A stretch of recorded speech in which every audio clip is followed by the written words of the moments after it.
2008년 9월, 158년의 역사를 자랑하던 세계적인 투자은행 리먼 브라더스가 단 하룻밤 만에 공중분해됐습니다. 6천억 달러, 우리 돈으로 약 800조 원이 넘는 자산이 허공으로 사라졌죠. 사람들의 노후 자금은 증발했고 수백만 명이 일자리를 잃었습니다. 그런데 여러분, 이 거대한 재앙의 시작이 아주 단순하고 매혹적인 한 문장의 거짓말에서 시작됐다는 걸 아시나요?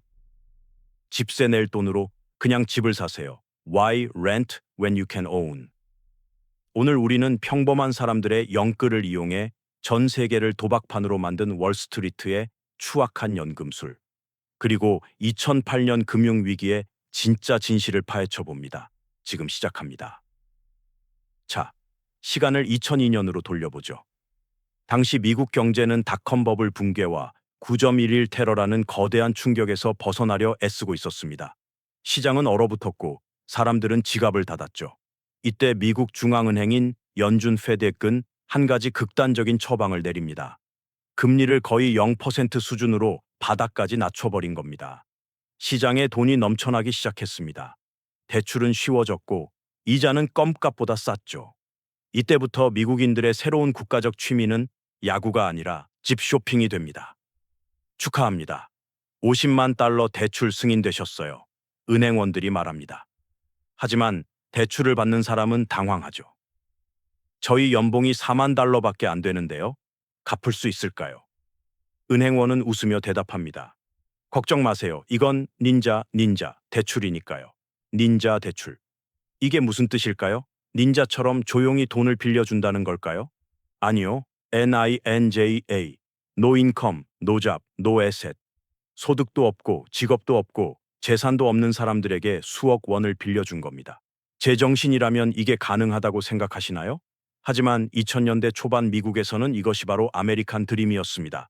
당시 모든 광고판과 세미나는 외쳤습니다.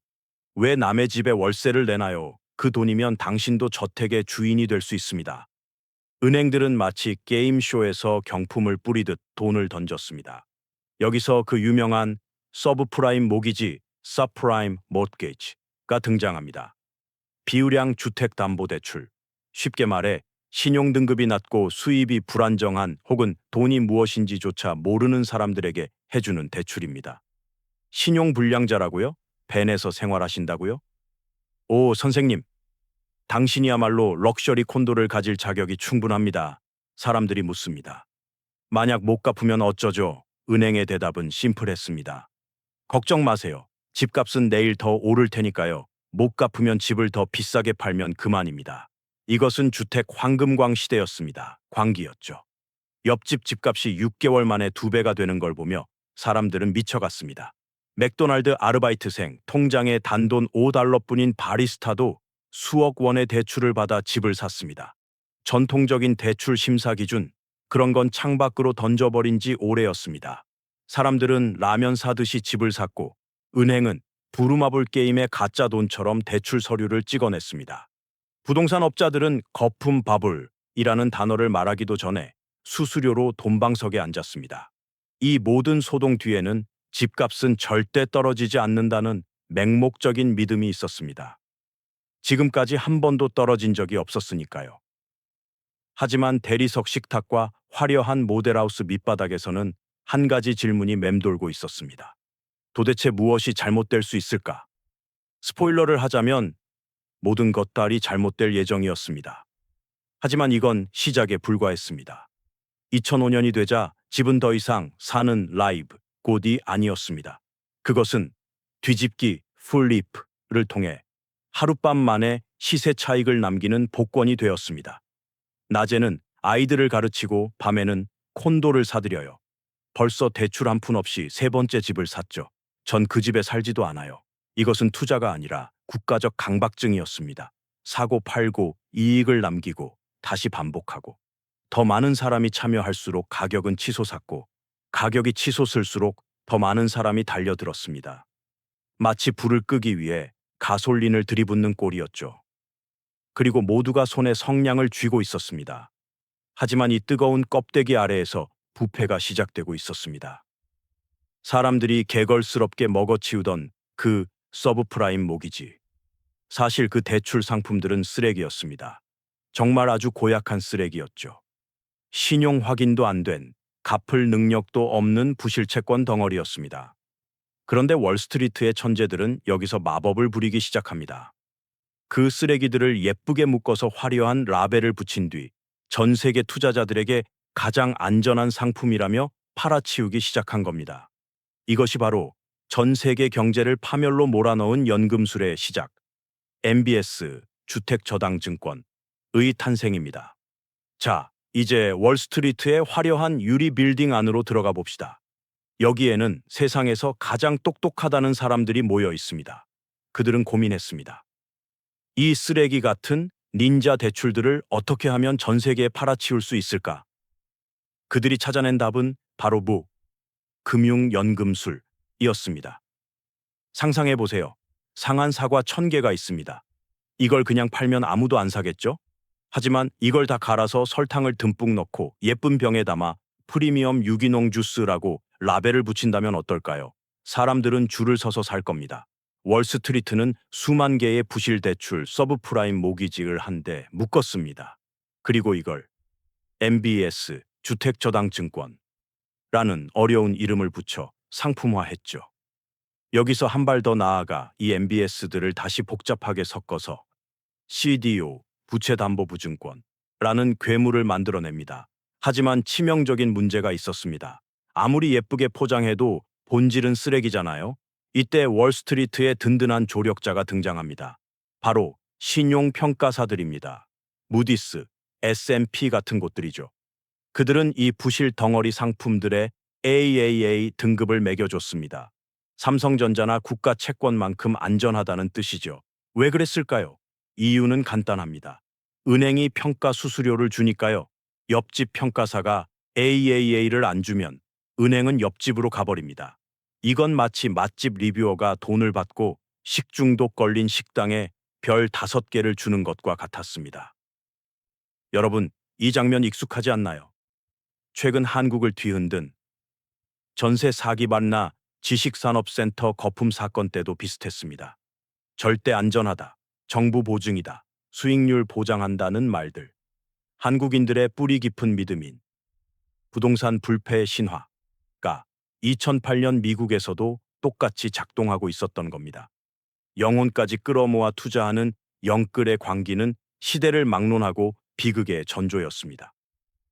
모두가 샴페인을 터뜨리며 파티를 즐길 때 구석에서 이 미친 게임의 결말을 본 사람들이 있었습니다. 아웃사이더, 괴짜, 그리고 회의론자들이었죠. 그들은 수천 페이지에 달하는 대출 서류를 직접 읽어봤습니다. 그리고 경악했죠. 세상에, 이건 다 가짜야. 그들은 월스트리트의 대형 은행으로 걸어 들어가 황당한 제안을 합니다. 이 주택 시장은 곧 무너질 겁니다. 나는 시장이 망한다는 쪽에 내 돈을 걸겠어, 쇼트. 은행원들은 비웃었습니다.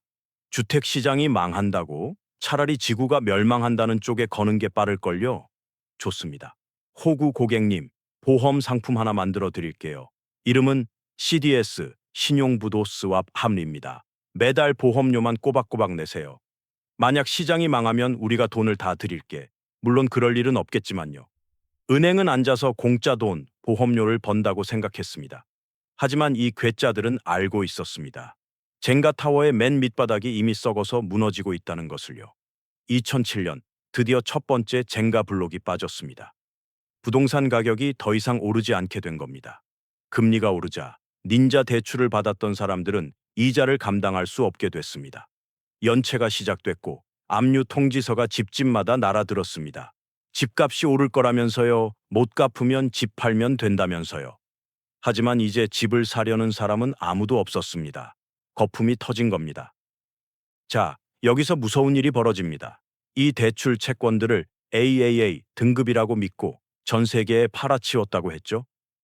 미국 캘리포니아의 이름 모를 바리스타가 대출을 못 갚았는데 그 여파가 대서양을 건너 영국 노르웨이의 연금 펀드, 한국의 투자은행들까지 강타하기 시작한 겁니다. 월스트리트는 패닉에 빠졌습니다.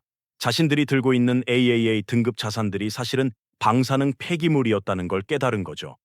이거 팔아야 해. 당장 마켓에 내놔. 누가 사요? 이건 쓰레기잖아요. 그럼 가격을 0으로 만들어. 시장은 얼어붙었습니다. 은행끼리도 서로를 믿지 못해 돈을 빌려주지 않았습니다. 혈액 공급이 끊긴 경제라는 거대한 몸은 서서히 마비되기 시작했습니다. 그리고 2008년 9월 15일, 운명의 날이 밝았습니다. 158년 전통의 거인 리먼 브라더스가 무릎을 꿇었습니다. 리먼 브라더스의 파산은 시작일 뿐이었습니다. 월스트리트의 마천루에서 시작된 불길은 순식간에 평범한 사람들의 거실로 옮겨 붙었습니다.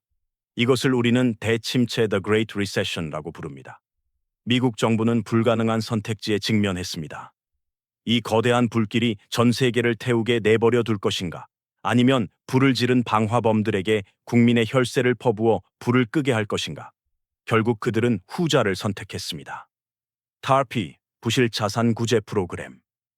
라는 이름으로 7천억 달러, 우리 돈 약 900조 원이 넘는 돈이 은행들로 흘러 들어갔습니다. 이유는 단 하나. 너무 커서 망하게 둘 수 없다. Too big to fail. 는 논리였죠. 그들이 망하면 전 세계 경제 시스템 자체가 멈춰버리기 때문입니다.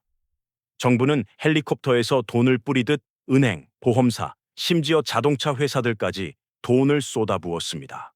하지만 여기서 비극적인 역설이 발생합니다. 월스트리트의 CEO들은 수천억 원의 보너스를 챙기며 황금 낙하산을 타고 유유히 은퇴한 반면 진짜 피해는 고스란히 평범한 시민들의 몫이었습니다.